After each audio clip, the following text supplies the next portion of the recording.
مسلمانوں کے بازار میں ایک یہودی بادشاہ نے اعلان کرا دیا کہ میرے 4 سوال ہیں، اگر کوئی مسلمان ان 4 سوالوں کا اگر جواب دے دے گا تو میں مان لوں گا کہ اسلام سچا مذہب ہے، اسلام اچھا مذہب ہے اور اسلام ہی پکا مذہب ہے۔ اس نے 4 سوال رکھ دیے۔ پہلا سوال اس کا یہ تھا کہ اے مسلمانوں تم یہ بتاؤ کہ تمہارے رب سے پہلے کیا تھا۔ اس کا دوسرا سوال تھا اے مسلمانوں یہ بتاؤ کہ جب تم عبادت کرتے ہو تو پوری دنیا کے اندر جو مسلمان اللہ کے آگے جھکتے ہیں، سجدہ کرتے ہیں، تو وہ رب تمہارے سجدوں کو، تمہاری عبادت کو کیسے دیکھ لیتا ہے۔ اس کا تیسرا سوال تھا کہ اے مسلمانوں یہ بتاؤ تمہارے رب کا چہرہ کدھر کو ہے، اس کا رخ کس طرف کو ہے۔ اس کا چوتھا سوال تھا کہ اے مسلمانوں یہ بتاؤ کہ تمہارا رب اس وقت کیا کر رہا ہے۔ یہ 4 سوال اس نے رکھ دیے۔ مجمع اکٹھا ہو جاتا ہے، بھیڑ لگ جاتی ہے، بڑے بڑے علماء وہاں بیٹھے ہوئے تھے، لیکن اس کے 4 سوال ایسے بھاری پڑے کہ کوئی ان سوالات کے جوابات دینے والا اس مجمع میں نظر نہیں آ رہا تھا۔ اور آپ یہ یاد رکھیے گا کہ حق و باطل کا جو معاملہ ہے یہ دیکھیے ہمیشہ سے رہا ہے اور ہمیشہ رہے گا۔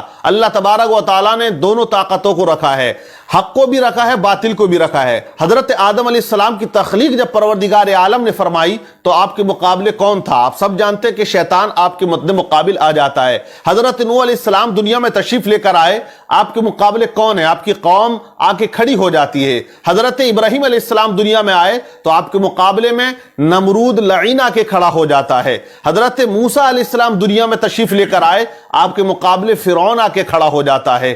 نبی پاک صلی اللہ تعالی علیہ وسلم دنیا کے اندر تشریف لے کر آئے، آپ کے مقابلے ابو جہل آ جاتا ہے، اور کربلا کے میدان میں حسین ابن علی کے سامنے یزید آ کے کھڑا ہو جاتا ہے۔ تو پتہ یہ چلا کہ دونوں طاقتیں دنیا میں ہمیشہ سے رہی ہیں اور قیامت تک یہ دونوں طاقتیں ہمیشہ رہیں گی۔ حق و باطل کا جو معاملہ ہے یہ ہمیشہ چلتا رہے گا، اور اسلام کے اوپر لوگ انگلیاں اٹھاتے رہے ہیں اور اسی طرح قیامت تک اٹھاتے رہیں گے، لیکن اسلام وہ مذہب ہے کہ پھیلتا ہمیشہ سے رہا ہے اور اسی طرح وہ پھیلتا اور پھولتا رہے گا۔ اسلام کو روکنے والا کوئی نہیں ہے، کیونکہ اسلامی سچا پکا مذہب ہے، لیکن یہاں اسلام کی کشتی بھور میں پھنسی ہوئی ہے۔ اس یہودی نے جو سوالات رکھ دیے، مجمع میں خاموشی طاری ہے، لیکن اسی درمیان مدرسے کی چھٹی ہو جاتی ہے اور بچے مدرسے سے سبق حاصل کر کے اپنے اپنے گھروں کو جا رہے ہوتے ہیں۔ انہی میں ایک چھوٹا سا بچہ آتا ہے اور اس نے کہا کہ اے لوگوں یہاں بازار میں بھیڑ کیسی ہے، معاملہ کیا ہے، مجمع اتنا اکٹھا کیوں ہے؟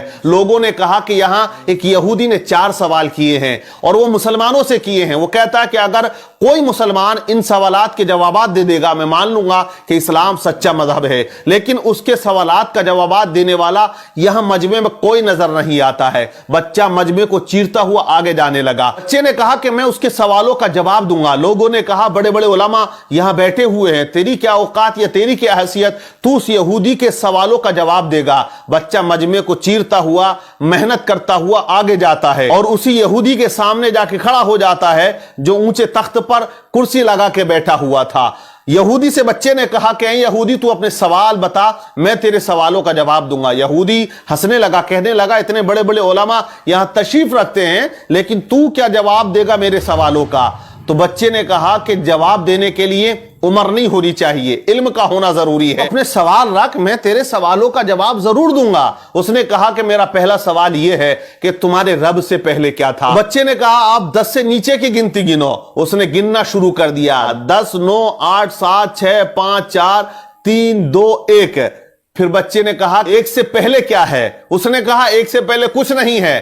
تو بچے نے کہا میرے رب سے پہلے بھی کچھ نہیں تھا، میرے رب کے بعد بھی کچھ نہیں ہے، وہ ہمیشہ سے ہے اور وہ ہمیشہ رہے گا، وہ اکیلا ہے وہی اکیلا رہے گا، اسے کوئی فنا نہیں ہے۔ کل من علیہا فان ویبقى وجہ ربک ذو الجلال والاکرام۔ بچے نے اس کے سوال کا جواب دیا۔ یہودی حیران رہ گیا۔ بچے نے کہا اب تو دوسرا سوال کر، تیرا دوسرا سوال کیا تھا، تیرا دوسرا کوشچن کیا ہے؟ تو یہودی نے کہا میرا دوسرا کوشچن، دوسرا سوال یہ ہے کہ جب پوری دنیا میں مسلمان اللہ کی عبادت کرتا ہے، اس کے آگے سجدہ کرتا ہے، تو وہ رب کیسے تمہاری عبادت کو دیکھ لیتا ہے یا تمہیں سجدہ کرتے ہوئے دیکھتا ہے؟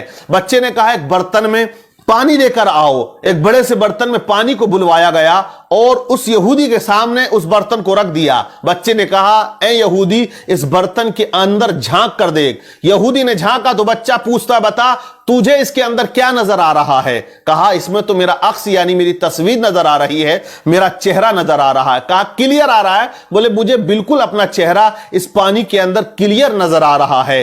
تو کہا بچے نے کہ جیسے تو اس پانی کے اندر اپنے چہرے کو دیکھ رہا ہے ویسے ہی میرا پروردگار تمام مسلمانوں کی عبادتوں کو دیکھ رہا ہے. وَنَحْنُ أَقْرَبُ مِنْ حَبْلِ الْوَرِيدِ, وہ اپنے بندے کی شہرک سے بھی زیادہ قریب ہے. بچے نے اس کے دوسرے سوال کا جواب دے دیا.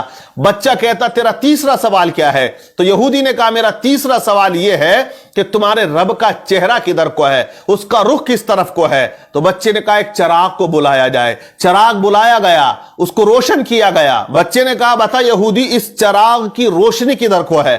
تو اس نے کہا اس کی روشنی تو چاروں طرف کو ہے. بچے نے کہا کہ جب اس چھوٹے سے چراغ کی روشنی چاروں طرف ہے, میرا رب تو بہت بڑا نور ہے. اللہ نور السماوات والارض, اللہ سے بڑا کوئی نور نہیں, اور وہ ہر جگہ موجود ہے, ہر شے پہ وہ قدرت رکھتا ہے. ان اللہ علی کل شیء قدیر, وہ ہر چیز پر قدرت رکھنے والا ہے. بچہ کہتا ہے تیرا چوتھا سوال کیا ہے؟ یہودی نے کہا میرا چوتھا سوال یہ ہے کہ تمہارا رب اس وقت کیا کر رہا ہے. تو بچے نے کہا دیکھ میں نے 3 سوالوں کے جو آنسر تھے وہ یہاں کھڑے ہو کر دیے, اب میں چوتھے سوال کا جواب اس وقت دوں گا کہ تو کرسی سے اتر کے یہاں آئے اور میں کرسی پر بیٹھ جاؤں. کہا تمام لوگوں نے بات صحیح ہے. بچے کو کرسی پر بٹھایا گیا اور یہودی کو نیچے اتارا گیا. اب یہودی سوال کرتا ہے کہ اے بچہ بتا تمہارا رب اس وقت کیا کر رہا؟ تو بچے نے کہا کہ میرا رب اس وقت یہ کر رہا ہے کہ ایک بچے سے ایک یہودی کو ذلیل کر رہا ہے